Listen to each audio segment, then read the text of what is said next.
मोक्षमार्गस्य नेतारम् भेत्तारं कर्मभूभृताम् ज्ञातारं विश्वतत्त्वानां वन्दे तद्गुणलब्धये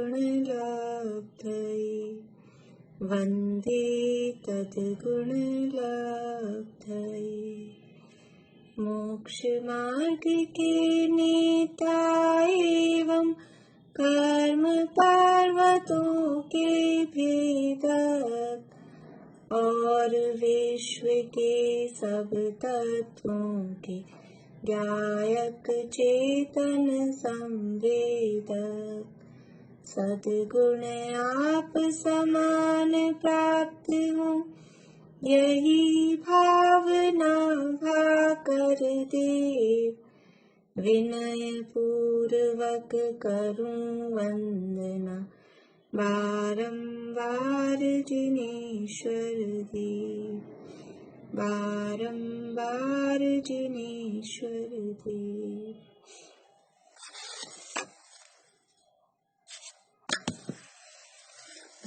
सूत्र पाठ कर लें एक बार। आप लोगों को किसी को कोई प्रश्न है?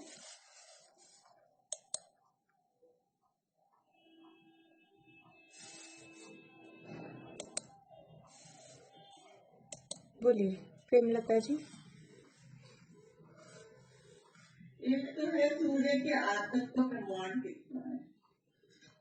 सूर्य के आतप का प्रमाण ये इसमें मैंने आपको दिया था कि ऊपर कितना है और वो है क्या? हाँ ऊपर नीचे और पीरियड में। ठीक। और ये है ये सूर्य दोनों चंद्रमा की दूरी, तो वो परिधि वो लैस कर देंगे दोनों तरफ जो एक करके एक। हाँ तो वो पहली विधि में दूरी और अंतिम विधि में दूरी, अंतिम विधि में प्लस कर लेंगे और फर्स्ट विधि में माइनस कर देंगे। ठीक। और एक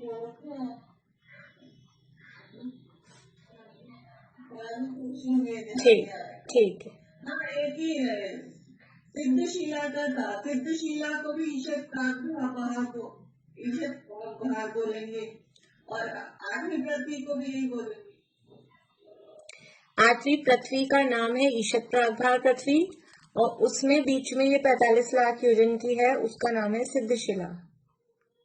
सिद्धशिला का नाम ईशत प्रागभाग नहीं है, लेकिन ऐसे कह देते हैं अष्टम वसुधा पाने को, क्योंकि वो आठवीं पृथ्वी के बीच में ही वो शिला है। लेकिन ईशत प्रागभाग पृथ्वी तो पूरी बड़ी पृथ्वी है, वो तो पूरी बड़ी है, उसमें बीच में एक शिला है, उसका नाम सिद्धशिला है। शिला भाभी बोलिए।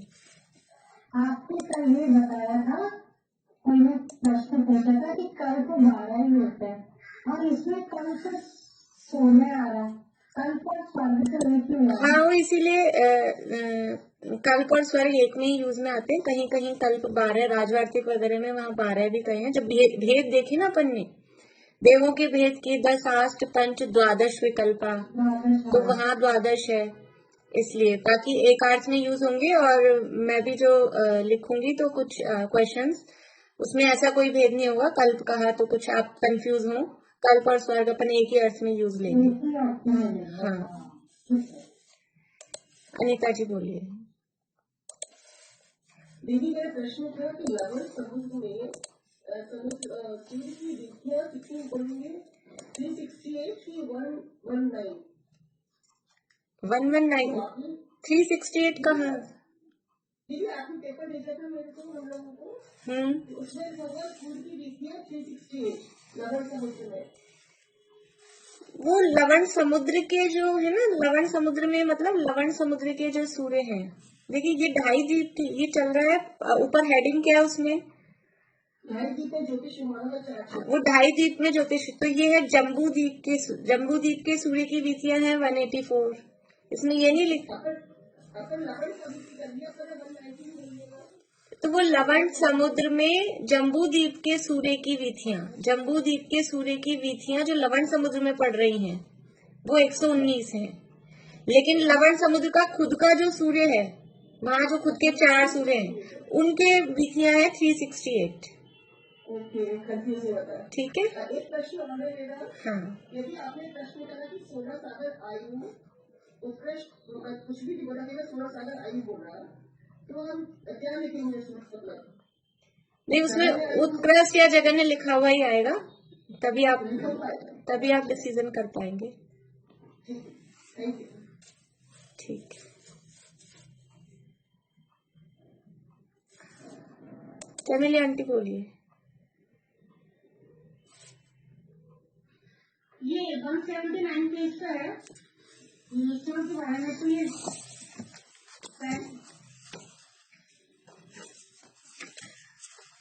हाँ, क्या है इसमें प्रश्न? तीसरे नंबर की लाइन है, तात्पर्य ये है कि जैसे अशुद्धम है, नील अशुद्धम है और प्राप्त अशुद्ध है। इसकी जगह प्रीत में विशुद्ध भाव रूप, पति में शुद्धता और सुखी में शुद्धतम। ये चीज थोड़ा सा मेरे को कंफ्यूज गलत लगा। जैसे ये सही है? सही है। देखिए, अशुद्धि में सबसे खराब है, कृष्ण खराब है, तो जो चीज खराब है उसमें तम लगाया, अशुभ तम। और ऐसे जो सबसे अच्छी, तम मतलब सबसे बढ़िया वाले के लिए, यानी सबसे टॉप, तो अच्छे में टॉप और खराब में टॉप, वो तम शब्द उसको बताता है। तो अशुभ तम यानी खराब से खराब, और शुभ तम यानी अच्छे से अच्छा। तो खराब से खराब है कृष्ण और अच्छे से अच्छा है शुक्ल, उस हिसाब से ये चलेंगे। ठीक है अंकल, आप बोलेंगे?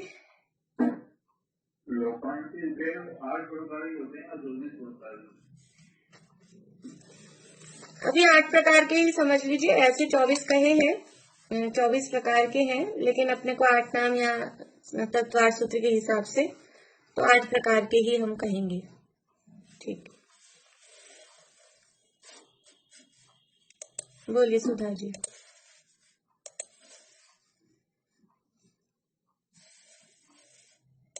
ये जम्बूद्वीप के सूर्य चंद्र लवण समुद्र में, तो ये आपने लिखा है कि जम्बूद्वीप के सूर्य लवण समुद्र जल के स्तर से 444 और 16 एकदम, तो ऐसे बोल लिखना है कि कैसे लिखना है?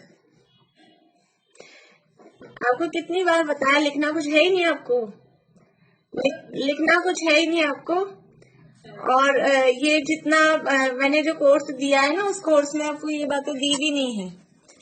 देखिए, बहुत ज्यादा अभी कल अब पेपर होगा ना अपना, तो अभी आप केवल उतना पढ़िए जितना पेपर में आने वाला है। अभी अब एक दिन के लिए उतना ही पढ़िए जितना पेपर में आने वाला है। इसलिए मैंने आपको कहा 90% पेपर अपनी बुक में से आएगा, तो बुक को 4 बार कम से कम पढ़ना है। ठीक है, उसके बाद में वो जो नोट्स दिए हैं उसको 1-1, 2-2 बार पढ़ना। उसमें से भी क्या पढ़ना है कि जो मैंने आपको दिया है कोर्स, उसी हिसाब से पढ़ना है आपको।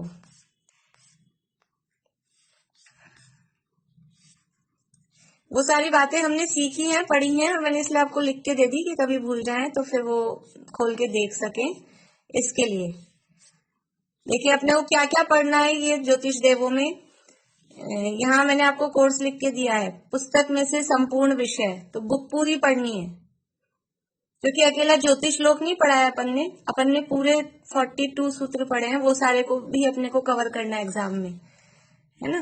तो उन सूत्रों में से भी तो प्रश्न बनेंगे, इसलिए वो पुस्तक को तो पूरा सूत्र, अर्थ और जो भी बीच में डिटेल है वो सारी बातें अच्छे से पढ़नी है। फिर ज्योतिष लोक में से क्या क्या पढ़ना है कि सूर्य और चंद्रमा के विमान का विस्तार कितने बड़े हैं, कितने बड़ा है। सूर्य का विमान 48/61 योजन का है, चंद्रमा का 56/61 योजन का है ये। फिर उनके वाहन देव कितने हैं, सूर्य के भी 16,000 हैं, चंद्रमा के भी 16,000 हैं, 4-4 हजार एक दिशा में। इसके बाद में किरणें कितनी हैं, तो सूर्य की किरणें 12,000 उष्ण रूप हैं, चंद्रमा की भी 12,000 शीतल रूप हैं ये। फिर इनकी आयु कितनी है, सूर्य की, चंद्रमा की उत्कृष्ट आयु और जघन्य आयु 1 पल्ले और 1 लाख वर्ष, 1 पल्ले और 1,000 वर्ष ये चंद्रमा की और सूर्य की उत्कृष्ट आयु, और जघन्य आयु 1/4 पल्ले वो आयु। फिर इनका 4 क्षेत्र, सूर्य का 4 क्षेत्र और चंद्रमा का संचार क्षेत्र एक सा ही है दोनों का। कितना है दोनों का 4 क्षेत्र या संचार क्षेत्र, बोले पारुल? सूर्य चंद्रमा का 4 क्षेत्र 510 योजन, ठीक है। अब वो 4 क्षेत्र में डिवीजन कि कितना 4 क्षेत्र जम्बूद्वीप में है, कितना लवण समुद्र में है। तो जम्बूद्वीप में कितना है, बोलिए स्नेह जी, जम्बूद्वीप में कितना है 4 क्षेत्र और लवण समुद्र में कितना है?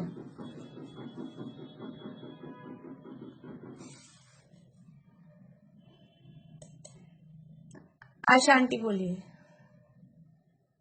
180 तो योजन तो जम्बूद्वीप में और 330 लवण समुद्र। हाँ योजन बढ़िया। 510 योजन कुल संचार क्षेत्र है, उसमें से 180 योजन जम्बूद्वीप में है, 330 योजन लवण समुद्र में है। ये 4 क्षेत्र के बारे में हो गया, इतना ही पढ़ना है अभी बस।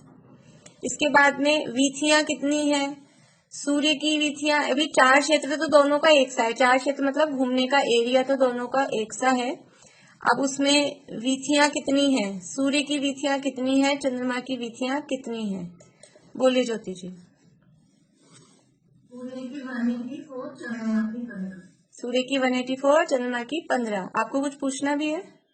बोलिए।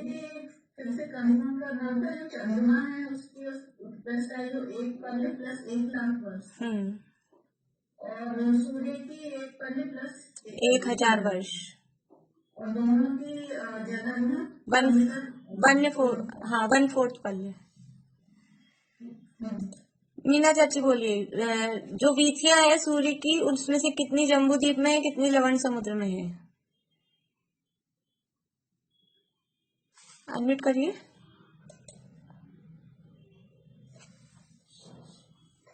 मैं प्रश्न कर रही थी। हाँ ये जवाब भी दे दीजिए, फिर प्रश्न भी कर लीजिए, इसीलिए मैंने आपसे पूछ लिया। 15 तो उसमें है जम्बूद्वीप में सूर्य की। अच्छा सूर्य की सूर्य की तो है 300। चलिए आपका प्रश्न बोलिए।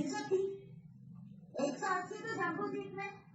अच्छा बीच है 183 बीचियां है जिसमें वो गमन करता है। 184 तो वैसे है और 183 में गमन करता है सूर्य। जम्बूद्वीप में कितनी है, लवण समुद्र में कितनी है, प्रश्न इतना है। चलिए आपका प्रश्न बोलिए, आपका प्रश्न बोलिए, फिर आगे बढ़ते हैं। ये जो इंद्र प्रकीर्णक विमान ये है ना बिल, इंद्र प्रकीर्णक और ये श्रेणीबद्ध तीन तरह के है ना रचना। हाँ आगे बोलिए फिर। तो ये संख्यात योजन का तो जैसे ये इंद्र है, फिर श्रेणीबद्ध में असंख्यात योजन, तो प्रकीर्णक में क्या लिखेंगे वो? संख्यात असंख्यात दोनों मिक्स होके, कोई संख्यात योजन वाले हैं, कोई असंख्यात योजन वाले हैं। बोलो प्रीति। उसका आंसर देना। हाँ आंसर भी दे दो, फिर कुछ पूछना है तो वो भी पूछ लो। आंसर तो ये है कि वो 65 गली तो जम्बूद्वीप में और 119 लवण समुद्र। हाँ मीना चाची, 65 वो जम्बूद्वीप में है और 119 वो लवण समुद्र में है। वीथियों की बात चल रही है, ठीक है। ऐसा मत करना कभी 183, कभी 184, कभी 180, कभी 330। चलिए बोलिए प्रीति आगे। हाँ मुझे पूछना था, जो बीच के 8 स्वर में 4 इंद्र हैं, उनमें सारे दक्षिण इंद्र हैं या ऑल्टरनेट ऐसे कुछ है? वो उस समय भी मैंने बताया था, जो अपनी किताब में लिखा है ना उसी हिसाब से मानना है। राजवार्तिक में अलग है, तिलोकसार में अलग है, तिलोकसार तिलोपनति में अलग है, और वो कल्पना बहन वाली जो तत्वार सूत्र है उसमें अलग है, सब में ही अलग अलग है। इसलिए अब अपन कुछ नहीं कह सकते, तो अपनी पुस्तक में जो लिखा है उस हिसाब से अपन मान लेते हैं, ठीक है। हाँ। हिसाब से फिर दक्षिण इंद्र की संख्या मतलब 6 नहीं रही ना, फिर ज्यादा होगा। हाँ वो उस हिसाब से ही रहेगी, अपनी बुक में राजवार्तिक के हिसाब से लिखा है। इनमें तत्वार सूत्र की जो टीकाएं हैं राजवार्तिक सर्वार सिद्धि उसमें अलग मिलता है, और तिलोकसार तिलोपनति में थोड़ा अलग मिलता है, तो वो डिफरेंस है थोड़ा सा। चलिए रश्मि जी बोलिए, आपका प्रश्न है। नहीं मैं उसका आंसर ही बता रही थी आपका। अच्छा चलिए ठीक। आंसर के लिए हैंड रेज मत करिए आप लोग, पूछना है तो ही हैंड रेज करिए, नहीं तो वो फिर मुझे भी कंफ्यूजन हो जाता है। वर्षा भाभी बोलिए। जैसे सूर्य की है 65 तो यहाँ पर जम्बूद्वीप में और एक चंद्रमा की चंद्रमा की आप बताइए, चंद्रमा की कितनी है, कहाँ कहाँ? हाँ हाँ, ये तो रिवीजन चल रहा है, ये तो रिवीजन चल रहा है, हम पहले पढ़ा चुके हैं। और आज लास्ट दिन है, आज लास्ट दिन है, आप मुझसे पूछ रहे हैं, आज तो मुझे आपसे पूछना है। चलिए बोले रजनी जी बोलिए। कोई बात नहीं, कोई बात नहीं, मजाक कर रही हूँ मैं। 5 वीथी है जो जम्बूद्वीप में और 10 वीथी लवन समुद्र। हाँ, चंद्रमा की कुल 15 वीथियां हैं, उनमें से 5 है जम्बूद्वीप में और 10 है लवण समुद्र में। ठीक है, बोलिए पारुल। भाभी अपनी बुक में 2 जगह अलग अलग दिया हुआ है, दूसरे या तीसरे सूत्र में कल्प 12 की है और आगे बोला है 16 स्वर्ग तक कल्प होते हैं। हाँ, किसको होते हैं? यानी 16 स्वर्ग तक को कल्प कहते हैं, 16 स्वर्ग तक को कल्प कहते हैं। अभी इसलिए चक्कर में मत पड़िए, कल्प 12 है, 14 मैंने बताया ना, एक जगह 14 भी मिलेंगे आगे, और आप दूसरी बड़ी शास्त्र देखेंगे तो 14 भी हैं। लोकानुयोग एक है, उसमें 14 भी कहे हैं, इंद्र भी 14 कहे हैं, कहीं 12 कहे हैं, कहीं 14 कहे हैं। इसलिए अभी कल्प और स्वर्ग को अपन एक ही मान के रखो। और अगर भेद पूछेंगे वैमानिक देवों के भेद कितने होते हैं तो 12, जैसे 10, 8, 5 और 12 जो भेद कहे हैं ना, तो भेद 12 ही कहने हैं। और स्वर्ग कितने हैं कि कल्प कितने हैं, वो भी एक अर्थ में यूज लेंगे, स्वर्ग को और कल्प को अपन।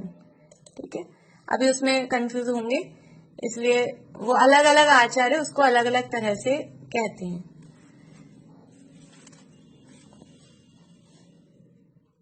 बोलिए। वैमानिक देव तो 16 तरह के होते हैं ना, 16 भेद हो गए ना जी।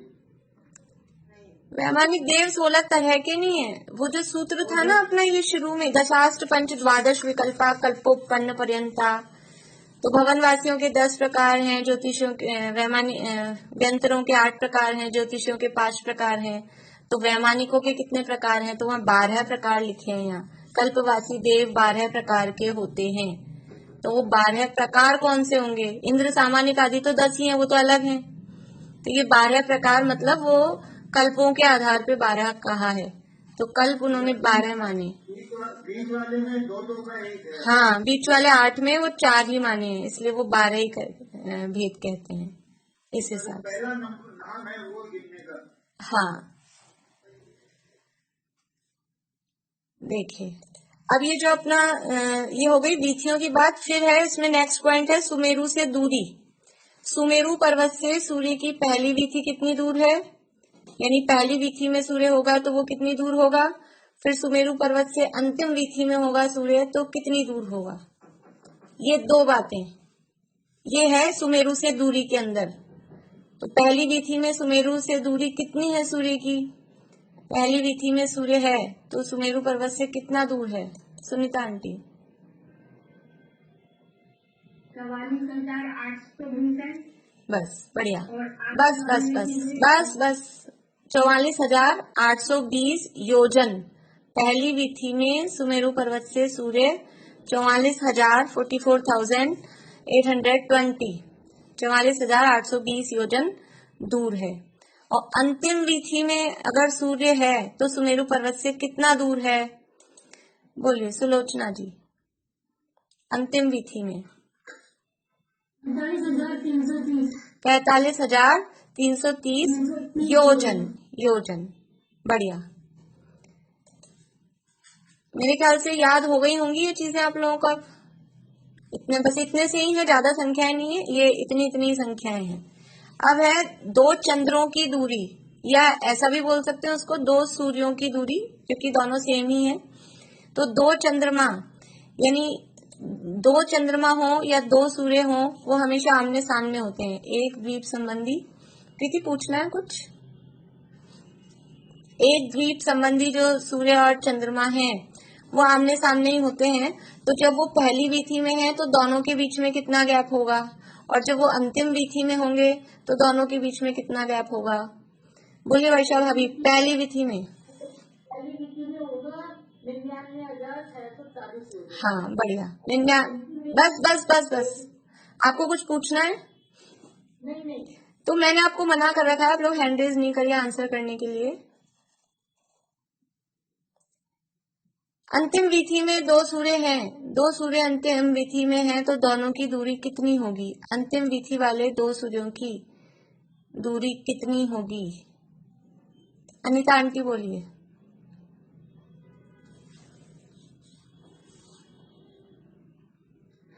1,06,60 आगे योजन, बढ़िया।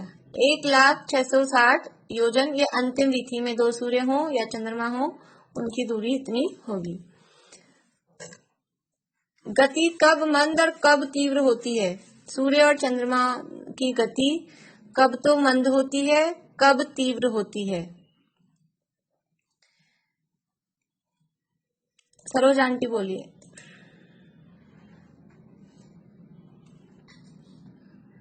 जब सूर्य बाहर के उसमें होता है जब गति तेज होती है, और अंदर की तरफ होता है जब धीरे होती है। हाँ, क्या बोलते हैं उसको? बाहर के उसमें, उसको क्या बोलते हैं? बाहर की वीथी में, बढ़िया। बाहर की, हाँ, जब बाहर वाली वीथियों में होता है तो गति तेज होती है, और अंदर वाली वीथियों में होता है तो धीरे होती है। बढ़िया।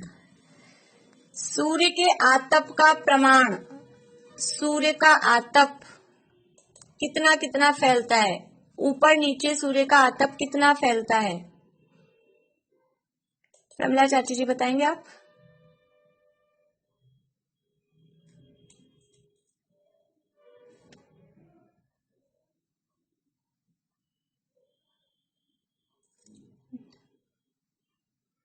ये तो याद नहीं, चलिए कोई बात नहीं। शशि जी। ऊपर की ओर 100 योजन और नीचे वो जितना 25 तक 1000 योजन तक, ये है इसका आंसर। आप तो टोटल बता दीजिए कितना है। ऊपर 100 योजन और नीचे कितना हुआ? नीचे योजन कितना हुआ? 1000 योजन जितना 25 नीचे 1000 योजन। चलिए बेला जी। नीचे 1800, चित्रा पृथ्वी के नीचे 1000 और सूर्य का 800 और ऊपर 100 योजन। हाँ, तो आप लोगों को याद क्या करना है कि सूर्य के नीचे सूर्य का आतप टोटल 1800 योजन और सूर्य के ऊपर 100 योजन तक। टोटल 1800 योजन कैसे हुआ कि 800 योजन तो ऊपर है ही पृथ्वी से, वो तो 800 योजन तो उतना नीचे और 1000 योजन और उसके नीचे, तो ऐसे करके वो 1800 योजन। सूर्य का आतप सूर्य के नीचे 800 योजन तक तो धरती तक तो आएगा ही, पृथ्वी है जहां तक अपना जमीन है, तो 800 योजन तो वो, और उसके भी नीचे अंडरग्राउंड में 1000 योजन की जो चित्रा पृथ्वी का अंडरग्राउंड है वहां तक, तो टोटल सूर्य के नीचे 1800 योजन और सूर्य के ऊपर जहां तक ज्योतिष लोक है 100 योजन तक 100 योजन ऊपर। तो सूर्य का आतप सूर्य के नीचे 1800 योजन और सूर्य के ऊपर 100 योजन तक फैलता है। ये ऊपर नीचे का हो गया। तिर्यक रूप से सूर्य का आतप कितना फैलता है? सुनीता आंटी बोलिए। कुछ पूछ रहे हैं आप? यही पूछना था तिर्यक में। अच्छा, ज्योति जी बोलिए।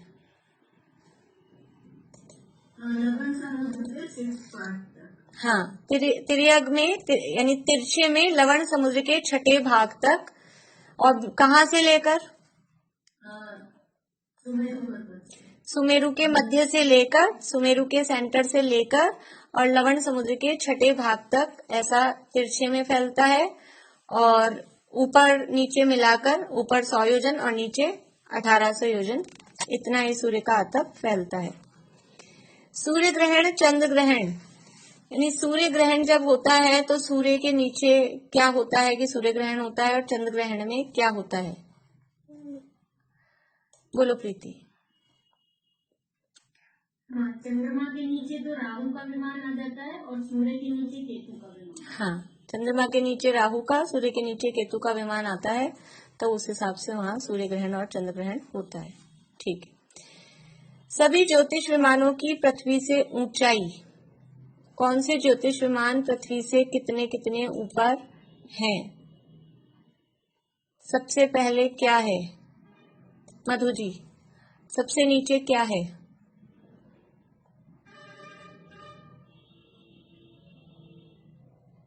सबसे नीचे चंद्र, सबसे नीचे चंद्र है। चलिए प्रमिला चाची जी बोलिए, आप बोलिए। तारा है। हाँ, कितने योजन पर? कितने योजन पर है? 790 योजन। 790 योजन पर तारा। बढ़िया। उसके ऊपर? उसके ऊपर सूर्य कितने योजन पर? 10 योजन। हाँ, 10 योजन ऊपर। 800। बढ़िया। 800 योजन पर सूर्य। 790 योजन पे तारा, उसके 10 योजन ऊपर जाएंगे 800 योजन पे सूर्य। सूर्य के ऊपर क्या है सुधा जी? सूर्य के ऊपर चंद्रमा है 880 योजन पर। हाँ, सूर्य के ऊपर मतलब सूर्य के सिर पे नहीं बैठा है, सूर्य के 880 योजन ऊपर। हाँ, बढ़िया। चंद्रमा। चंद्रमा के ऊपर फिर क्या है अनीता जी? 884 योजन ऊपर नक्षत्र है। नक्षत्रों के विमान है 884, 884 योजन पर, 8 योजन ऊपर। उसके ऊपर क्या है? ये आपने बुक में 3 योजन ऊपर नक्षत्र लिखा है। वो अपनी बुक में दोनों लिखे हैं, अपनी बुक में दोनों लिखे हैं, तो अपने को ये एक वाला याद करना है। 186 पेज पे ये जो अभी अपन पढ़ रहे हैं वो लिखा है, 187 पेज पे जो आप बोल रहे हैं वो लिखा है। अपने को 186 वाला पेज वाला याद करना है अपने को। दोनों सही है, दोनों में से एक सही है, लेकिन दोनों ही आचार्यों के प्रमाण है, तो अब हमको एक ही याद करना है। हाँ, आप बताइए नक्षत्र के ऊपर क्या है? हम बताएंगे। हाँ हाँ हाँ, नक्षत्र के ऊपर बुध है, कितना ऊपर? 4 योजन ऊपर 888। बढ़िया। नक्षत्रों के 4 योजन ऊपर यानी 888 योजन पर बुध के विमान है। बुध के ऊपर क्या है पद्मा जी? बुध के ऊपर अल्लाह वो शुक्र। शुक्र कितना कितना ऊपर है? 3 योजन। हाँ, 3 योजन। बुध से 3 योजन ऊपर शुक्र के विमान है। शुक्र के बाद में क्या है बीना भाभी?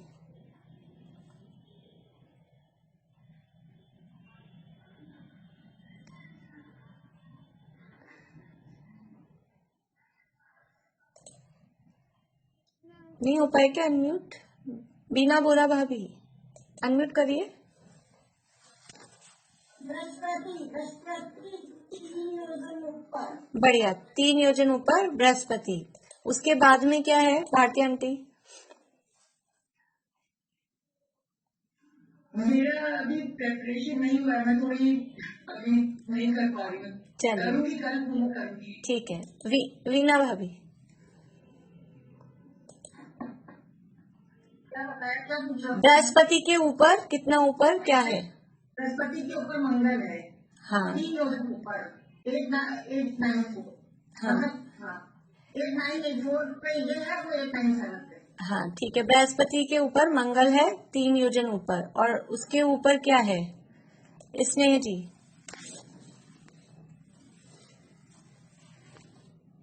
शनि हाँ, कितने योजन पर है? 90 योजन ऊपर है। 3 योजन ऊपर है उससे, मंगल से। हाँ, तो टोटल कितना योजन हुआ? 90 नहीं, 900। 900 योजन की ऊंचाई पर शनि का विमान है। बढ़िया।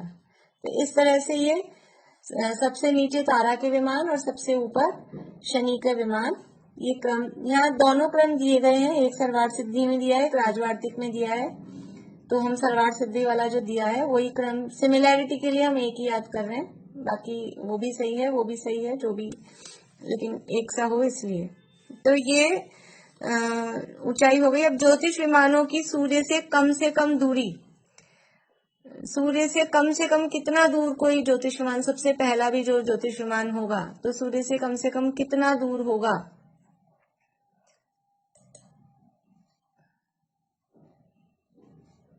किनका नंबर नहीं आया? सबका आ गया नंबर? चमेली आंटी बोलिए।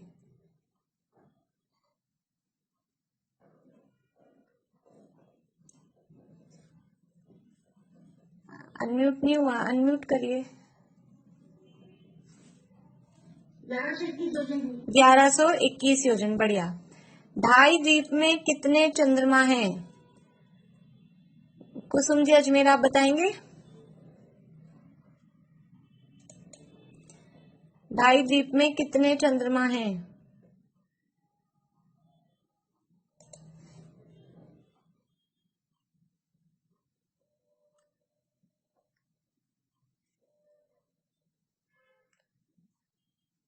बोले मीना चाची।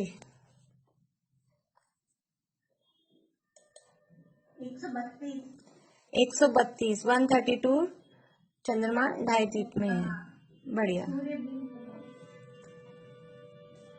ज्योतिष विमानों में कितने अकृत्रिम जिनालय हैं? आपको कुछ पूछना है रजनी जी? हाँ, अभी आपने पूछा तो सूर्य से सबसे दूरी पे मतलब सुमेरु से, सुमेरु से, सूर्य से निकला क्या? अब कोई बात नहीं, गलती से, सॉरी सॉरी, सुमेरु से, सुमेरु से। ज्योतिष विमानों में कितने अकृत्रिम जिनालय? आप ही दीजिए आंसर।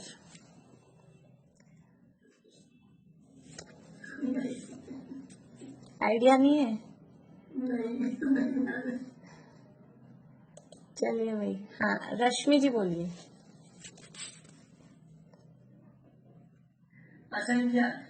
असंख्यात, ज्योतिष विमानों में असंख्यात अकृत्रिम जिनालय हैं। ये तो सबसे पहले याद होना चाहिए, सबसे, और सारा भूल जाएं तो भूल जाएं, कम से कम जिनालयों को वंदना भाव पूर्वक कर सकें, वो तो याद रह ही जाना चाहिए अपने को। चलिए, ये ज्योतिष विमानों में ज्योतिष देवों संबंधी इतनी बात अभी आएगी। बाकी जो भी लवण समुद्र का और जितना ढाईद्वीप का पढ़ा हमने बहुत सारा है, मैंने आपको लिख के भी दिया है, लेकिन वो जानकारी के लिए है। अभी एग्जाम में फिर बहुत ज्यादा कोर्स हो जाता है, इसलिए वो सारी बातें अपन ने रखी नहीं है। आशा आंटी कुछ पूछना है आपको? मुझे पूछना है कि ये 44,820 की संख्या कैसे आएगी? देखिए 44,000 अपन ने 49,820 आनी चाहिए ना। 49,000 कैसे आएगा? 10,000 योजन तो सुमेरु पर्वत का विस्तार है ना, नीचे 10,000 योजन, उसको माइनस करेंगे। अपन ने सारा कैलकुलेट किया था उस समय जब अपन ने देखा था। तो 10,000 योजन सुमेरु पर्वत का विस्तार है, उसको माइनस करेंगे 1 लाख में से 90,000 के, फिर उसके 2 पार्ट करेंगे और वो 180 उधर से वो कम करेंगे उस हिसाब से। और आप वैसे हैंडरेस किया करिए, इसमें ज्यादा कठिन नहीं है, आप सीख जाएंगे। ऐसे हाथ दुख जाएगा आपका, मुझे नहीं दिख पाता है, इतना नीचे रहता है ना आपका, केवल इतना सा चेहरा दिख रहा है, वो हाथ तो नीचे ही रह जाता है, तो दिखता नहीं है मुझे। हाँ बोलिए पद्मा जी। कंफ्यूजन है, कल्प तो 16 होंगे ना, क्योंकि विमानों की संख्या तो विमानों में तो कल्प कहते हैं, उनके रहने वालों को कल्पवासी कहते हैं। देखिए यहाँ आचार्यों ने जो कहा है, अपन कितने होंगे कितने नहीं होंगे, तो उन्होंने 12 कहे हैं कि 16 कहे हैं, इसलिए हम अपने उसमें नहीं लगा सकते कि इतने होंगे ये सही है। हम सही गलत निर्णय नहीं करेंगे, लेकिन हम ये जरूर कर सकेंगे कि अपन अभी क्या मान के चल रहे हैं, जिससे अपने को हम तो ये हो गई ना कितनी देर बात ये बात कि हम अभी कल्प और स्वर्ग सब एक ही शब्द यूज मान रहे हैं। 16 स्वर्ग है, 16 ही बोल रहे हैं, ठीक है। 16 ही कल्प होंगे ना, यही होंगे ना। अभी हम 16 ही कल्प होंगे ना, 12 तो नहीं होंगे ना, ये मेरे को कंफ्यूजन हो रहा था। मैं भी वही बता रही हूँ कि होंगे, मैं उसका डिसीजन नहीं दे रही हूँ कि कितने हैं। अपन 16 है, 16 ही वही है, 16 है। अभी कल्प और स्वर्ग को हम एक ही शब्द मान के चल रहे हैं, इसलिए 16 ही। लेकिन यदि वैमानिक देवों के भेद पूछे जाएंगे, वैमानिक देव कितने प्रकार के हैं, तो 12 प्रकार के कहेंगे सूत्र के आधार पर। ठीक है, ठीक है, बोलिए सुधा जी। ये ज्योतिष देवों सबसे कम गति चंद्रमा की होती है ना।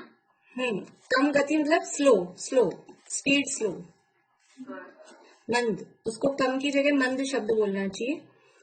मंदता और तीव्रता, हाँ सबसे मंद जो स्पीड है ना वो चंद्रमा की है, तो सूर्य की। बोलिए रश्मि जी। एक बार आपको चंद्रमा की और अंतिम तिथि और पहली तिथि का एक बार बताएंगे क्या, सूर्य चंद्रमा की? अंतिम तिथि पहली तिथि का क्या चीज? मतलब जो चलता है ना, दूरी, उसकी दूरी जो है। तो सुमेरु से दूरी या दो सूर्यों की परस्पर में दूरी, ये दो बातें हैं। सूर्यों की, ये दो बातें हैं। दो सूर्यों की परस्पर में दूरी कैसे?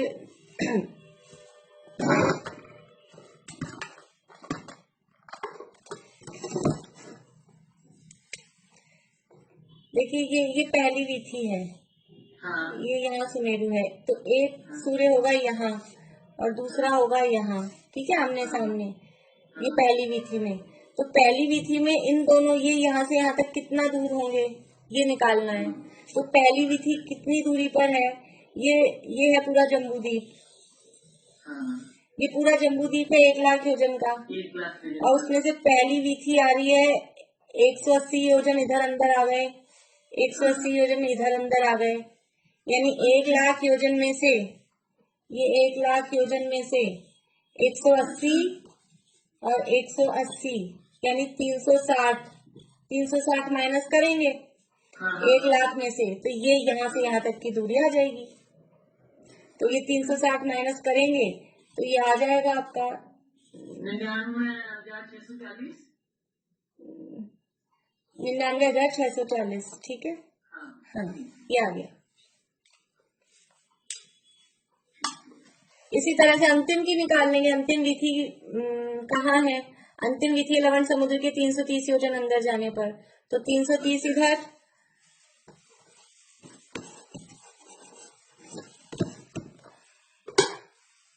ये समझ लीजिए ये अंतिम विधि है।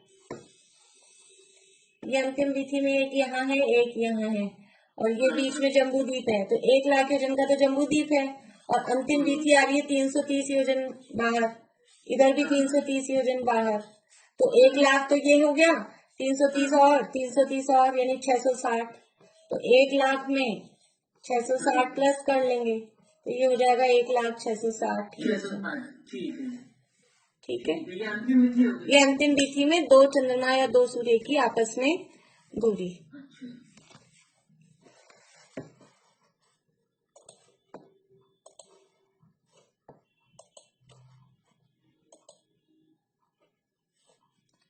बोलिए ज्योति जी।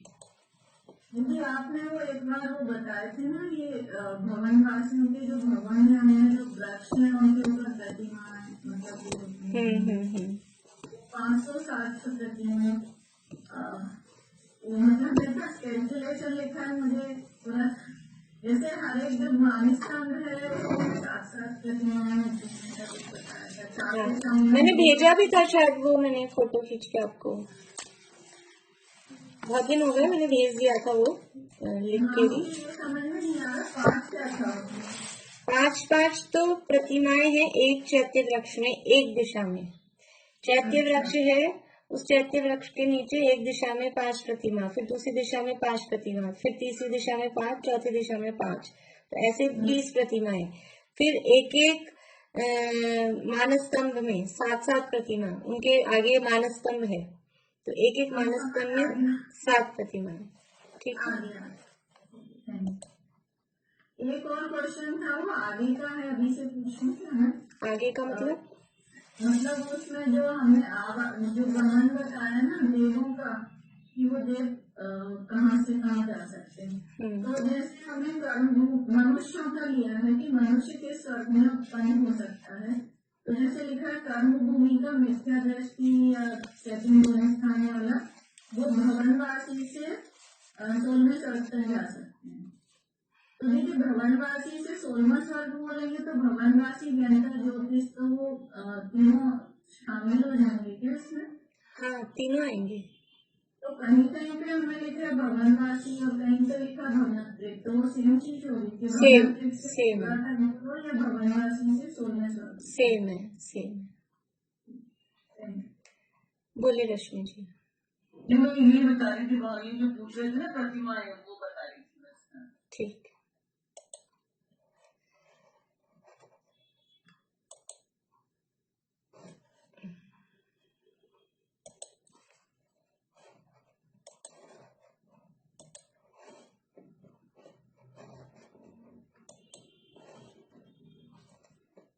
देखिए ये अपना ज्योतिष देवों का पूरा हो गया। अब वैमानिक देवों में जो सूत्रों में जितने भी बातें हैं, तो पटल कितने हैं, विमान संख्या, ये हमने जो अलग से पढ़ा है। सूत्रों में जो है वो तो है ही, इसके अलावा उनमें पटल कितने हैं, पहले में 31 है, दूसरे में 7 है, ऐसा वो पटल की संख्या वो। इसके बाद में विमानों की संख्या। बोलिए स्नेह जी, अनम्यूट करिए। ये जो अपना है ना सुमेरु पर्वत के जो मध्य में जो काव्य आता है सूर्य का, ये छठे भाग तक ही जाएगा ना?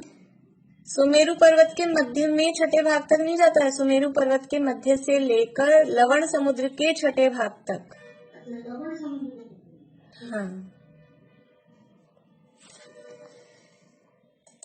तो पटल की संख्या वो सब अपन ने लिखवा दी है मैंने आप लोगों को।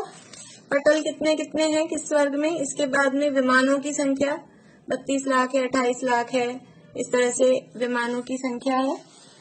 और फिर इंद्र कितने हैं, तो शुरू के 4 स्वर्गों में 4, बीच के 8 स्वर्गों में 4 और अंतिम 4 स्वर्गों में 4, इस तरह से इंद्र 12 ही हैं। प्रविचार का क्या वहाँ व्यवस्था है, वो सूत्र दिए हुए हैं अलग से। काय प्रविचारा, आय ईशानाथ, फिर शेषा स्पर्श रूप शब्द मन है प्रविचारा। तो इस तरह से आपको पूछा जाएगा, स्वर्ग का नाम दे देंगे कि वहां किस तरह से प्रविचार होता है, या फिर प्रविचार दे दिया कि शब्द से प्रविचार कौन से स्वर्ग में होता है, इस तरह से वो प्रविचार के बारे में। फिर है लेश्या, किस स्वर्ग में कौन सी लेश्या होती है। तो जो अपने लेश्या वाले सूत्र हैं पीछे, उसमें जो नीचे की तरफ दिया हुआ है उसके आधार पे आपको याद करना है। पेज नंबर 195 पे जो लास्ट की 5-7 लाइनें हैं। सौधर्म और ईशान कल्प में पीत लेश्या है, सनत कुमार महेंद्र में पीत और पद्म, ब्रह्म ब्रह्मोत्तर लांतव कापिष्ट में पद्म। फिर यानी ऐसे याद करिए, शुरू के 2 में पीत, फिर उसके बाद में 2 में पीत और पद्म, फिर बीच बाद के 4 में फिर से पद्म, फिर उसके बाद के 4 में पद्म और शुक्ल, और उसके बाद में ऊपर से सब शुक्ल। तो वो अभी याद करने के लिए, फिर वो स्वर का नाम तो याद हो ही गए हैं अपने को, उस हिसाब से लगा लेंगे। फिर शरीर की ऊंचाई, शरीर की ऊंचाई भी यहाँ दी हुई है अपने को।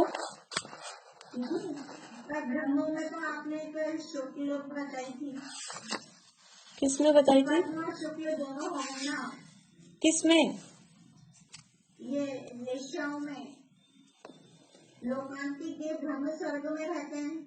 हाँ देखिए, जो स्वर्ग की बात करेंगे वो सामान्य है। 5वें स्वर्ग में क्या व्यवस्था है, तो वो सामान्य बात है। लोकांतिक देवों का वर्णन सब डिफरेंट ही है, इसलिए वहाँ डिफरेंट लेश्या है, इसलिए वहाँ वो सब अलग है व्यवस्था है। फिर क्या लिखेंगे ब्रह्म ब्रह्मोत्तर में? पद्म, पद्म नहीं लिखेंगे, पद्म ही लिखेंगे।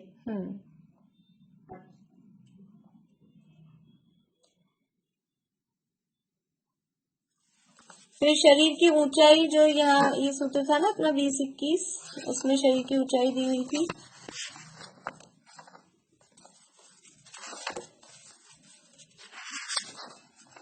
ये शरीर की ऊंचाई वैमानिक देवों में हीना दिखता वाला जो टॉपिक है, उसमें शरीर की ऊंचाई दी हुई है। साधारण में ईशान में 7, अरत्नी, फिर सनत कुमार महेंद्र में 6, फिर ब्रह्म ब्रह्मोत्तर लांतव कापिष्ट में 5। इसी तरह से ग्रुप है, आप थोड़ा सा देखेंगे ना, तो साधारण में ईशान का 1 साल, फिर सनत कुमार महेंद्र, उसके बाद में ब्रह्म ब्रह्मोत्तर लांतव कापिष्ट, इन चारों की बहुत सारी बातें एक साथ हैं।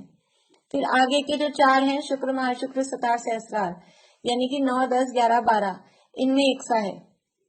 तो उस तरह से आप याद कर लेंगे। 7 हाथ से शुरू हो रहा है, 7 अरत्नी से, तो फिर 1-1 हाथ कम हो रहा है, फिर बाद में आगे आधा आधा हाथ कम है, उस टाइप से हो जाएगा। इसके बाद में आयु, आयु के पूरे सारे सूत्र दिए हुए हैं अपने पास में।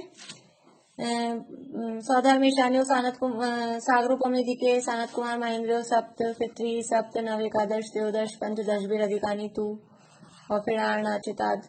तो ये जो आयु सब स्वर्गों में बताई गई है उसके हिसाब से आयु। और आहार, तो आहार की बात वैमानिक देवों के संबंध में ही प्रश्न होगा आहार से रिलेटेड। तो जितने 1000 वर्ष की आयु होगी, उतने 1000 वर्ष में उनको आहार की इच्छा, और उतने पक्ष बाद उनको श्वासोच्छ्वास होगा, इसलिए ये उसके आधार पे सिंपल होगा। फिर देवों में गमन और आगमन, कि कोई जीव मरा यहाँ से, कोई मनुष्य या तिर्यंच, तो कौन सा मनुष्य या तिर्यंच किस स्वर्ग तक मैक्सिमम जा सकता है, तो वो किस तरह का है वो अपन ने सारा देख लिया है, कल रिवीजन भी किया था।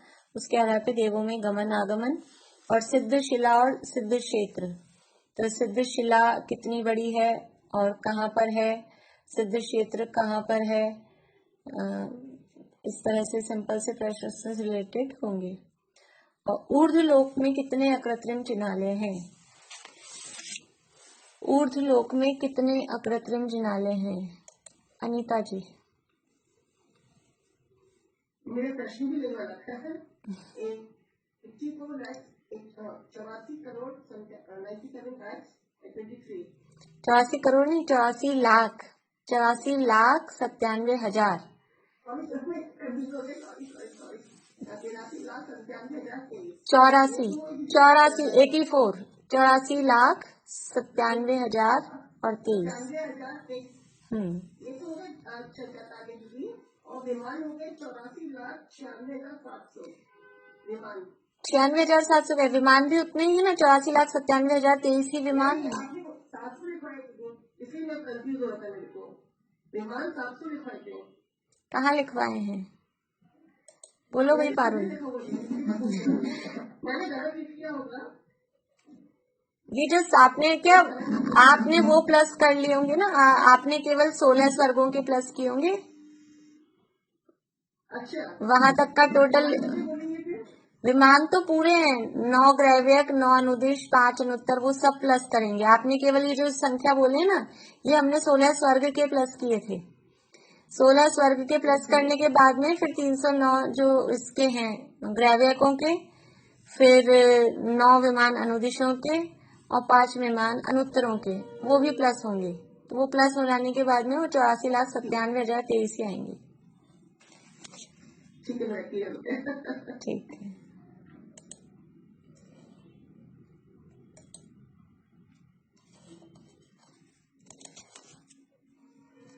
इसके बाद में ये सिद्ध शिला 2 बार लिखने में आ गया, सिद्ध शिला सिद्ध क्षेत्र ऊपर हो ही गया था।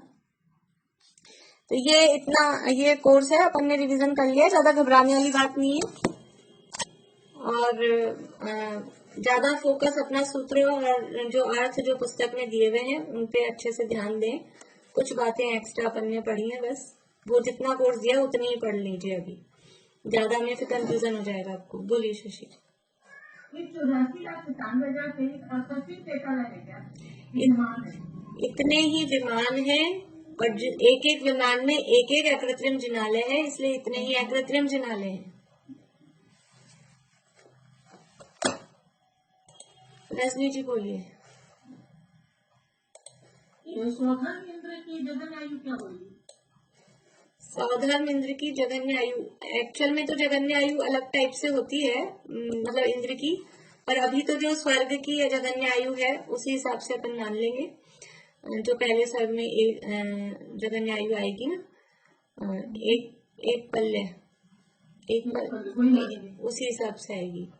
बाकी इंद्र की अलग होती है, लेकिन अभी अपन स्पेसिफाई नहीं करेंगे, अभी सामान्य वही मानेंगे। बोले पारू।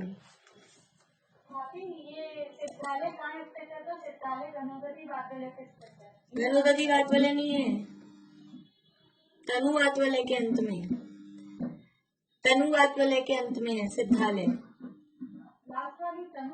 हाँ, तनुवात वाले। हाँ हाँ,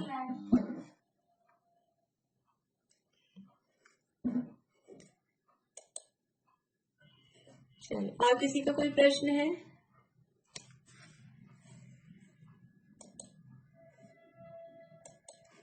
बोलिए ज्योति जी।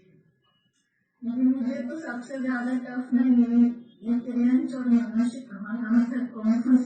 जाते हैं। देखिए, पहले एक सिंपल सा देख लीजिए आप लोग कि नॉर्मली सामान्य रूप से देखेंगे तो मनुष्य कहाँ तक जा रहे हैं, बिना मिथ्या दृष्टि, सम्यक दृष्टि, कर्म भूमि भोगुनी, कोई अपेक्षापन नहीं देखें तो पहले नॉर्मली कहाँ तक जा सकते हैं। तो मनुष्य भी 16वें स्वर्ग तक जा रहे हैं और तिर्यंच भी 16वें स्वर्ग तक जा रहे हैं, ये एक सामान्य बात हो गई है ना। खोलो आप अपना, कहाँ है लिखा हुआ आपका, उससे मिलाते जाइए। खोल लिया? फिर अब उसमें फिर जो नियम है अपने नियम है कि अगर कोई मिथ्या दृष्टि, यानी पहले भोग भूमि से ले लीजिए। भोग भूमि का है तो भोग भूमि का जीव तो कहाँ तक जाएगा कि वो पहले दूसरे से ऊपर नहीं जा सकता, ये उसका लिमिटेशन हो गई। अब उसमें मिथ्या दृष्टि है कि सम्यक दृष्टि है, तो वो उसकी लिमिटेशन उस हिसाब से देख लेंगे। फिर इसी तरह से ये कर्म भूमि का है, तो कर्म भूमि का है तो मिथ्या दृष्टि कहाँ तक जाएगा। स्टार्टिंग में तो इतना सा फर्क है कि सम्यक दृष्टि है तो पहले दूसरे से स्टार्ट करना है, मिथ्या दृष्टि है तो भवनात्रिक से स्टार्ट हो जाएगा।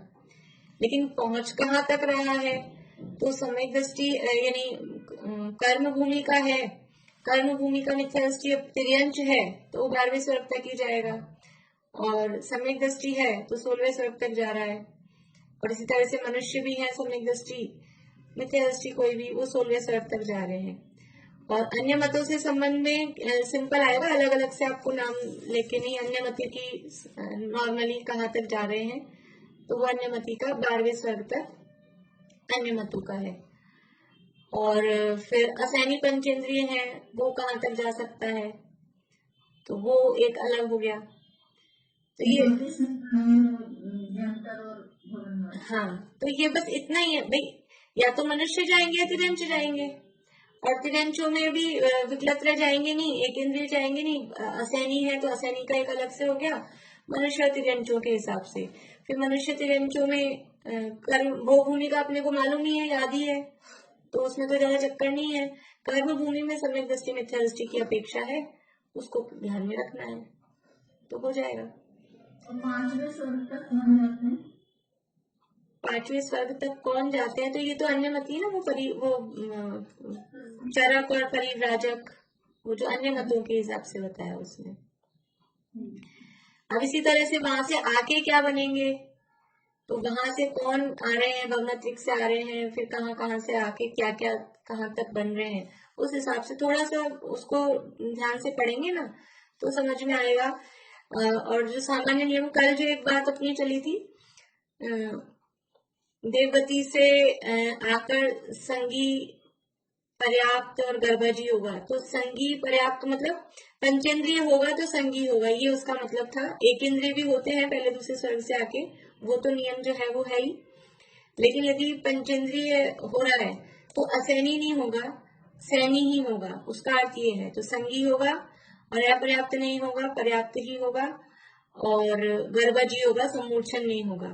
और दूसरे स्वर्ग से ऊपर तक तो सभी सैनी पंचेंद्रिय ही होंगे, जो एक इंद्रिय में जा रहे हैं वो सब केवल पहले दूसरे स्वर्ग तक वाले, उसके ऊपर सब जो बनेंगे वो पंचेंद्रिय सैनी ही बनेंगे।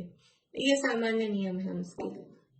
और इसके अलावा शलाका पुरुषों में कौन उत्पन्न नहीं होंगे, और नारायण पति नारायण कौन नहीं बनेंगे, ये थोड़े से नियम है, एक दो बार इन नियमों को ध्यान से पढ़ लीजिएगा, हो जाएगा। चलिए, आप सभी को बहुत बहुत ऑल दी बेस्ट। काफी बहुत ज्यादा कठिन नहीं होगा पेपर में, फिर से भी बोल रही हूँ, टेंशन मत लीजिए, बस ये है पढ़ लीजिए अच्छे से, गमनागमन पढ़ लीजिए, उसमें थोड़ा सा लग सकते हैं आपको कठिनता, और ये जो पुस्तक में अपना विषय दिया ना उसको तैयार कर लीजिए अच्छी तरह। बाकी ये तो याद हो ही गए हैं, सूर्य की दूरी और वीथियां, ये तो सबको याद हो गई हैं। बोलिए शशि जी। मुनियों का तो यही है ना, जब हाँ हाँ, भावलिंगी सर्वार सिद्धि तक मुनिराजों में इस तरह से। अनुदिश में कौन, भावलिंगी मुनिराज ही जाएंगे, अनुदिशों में भावलिंगी मुनिराज ही जाएंगे, अनुदिश और अनुत्तर में भावलिंगी मुनिराज ही जाएंगे। और ग्रैवेक में कौन जाएगा, ग्रैवेक में भी मुनि लिंगधारी ही जाएंगे, भले ही द्रवलिंगी हो भले ही भावलिंगी हो, लेकिन मुनि लिंगधारी ही ग्रैवेक में जाएंगे। कोई भी कपड़े पहने हुए मनुष्य, हाँ, कोई भी कपड़े पहने हुए मनुष्य वो 16वें स्वर्ग से ऊपर नहीं जा सकता, ग्रैवेकों में भी अनुदिश अनुत्तर में। हाँ, पेपर कितने बजे देंगे? यही टाइम रख लें 2:30 बजे का। और कितना टाइम देंगे? टाइम 1 घंटे का ही रहता है, लेकिन फिर भी कुछ लोगों को दिक्कत। पिछली दफा 2 घंटे दिए थे आप। हाँ, वो पिछली दफा 2 घंटे दिए थे। अभी भी आप समझ लीजिए मतलब 1-1.5 घंटा तो चालू, क्योंकि कई लोगों का सबमिट नहीं हो पाता ना, तो मैक्सिमम जैसे 2:30 से लेके और 4-4:15 तक मैं चालू रखूंगी, सब लोग आराम से। लेकिन इसका मतलब ये नहीं है आप जिनका हो जाता है वो तो कर ही लें पहले ही। वो तो इसलिए कि कुछ लोगों का सबमिट नहीं हो पाता ना, दोबारा करना पड़ जाता है उनको, तो वो टाइम रखना पड़ता है इसलिए। बोलिए रश्मि जी।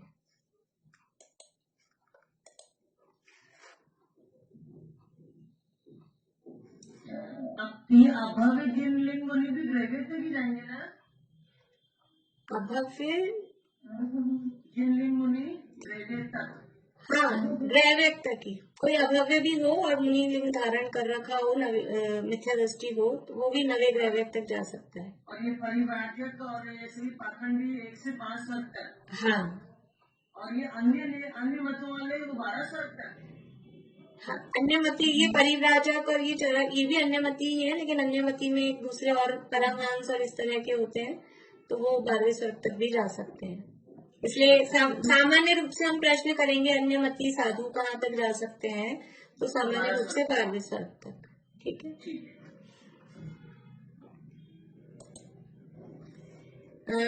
परसों 1 तारीख को ये क्लास के टाइम पे ही पेपर होगा, और सब आराम से सावधानी पूर्वक करें, अच्छे से पढ़ाई करें।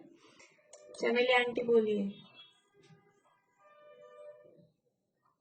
मेरी क्लास होगी क्या चाहते हैं? क्लास होगी? हाँ, मैं वही सोच रही हूँ। छुट्टी चाहते हैं क्या आप लोग? चाहिए तो सही। मैं आज की दे रही थी पूरी छुट्टी, तब तो ली नहीं आप लोगों ने। अब वो द्रव्य से मेरी क्लास में बात करना थी। चलिए मैं मैसेज डाल दूंगी, जैसे भी होगा मैं मैसेज डाल दूंगी, नहीं तो फिर क्लास तो रहेगी उस हिसाब से। जल्दी पूरी कर देंगे, देख लेंगे। चलिए बीजन वाणी स्तुति बोलते हैं।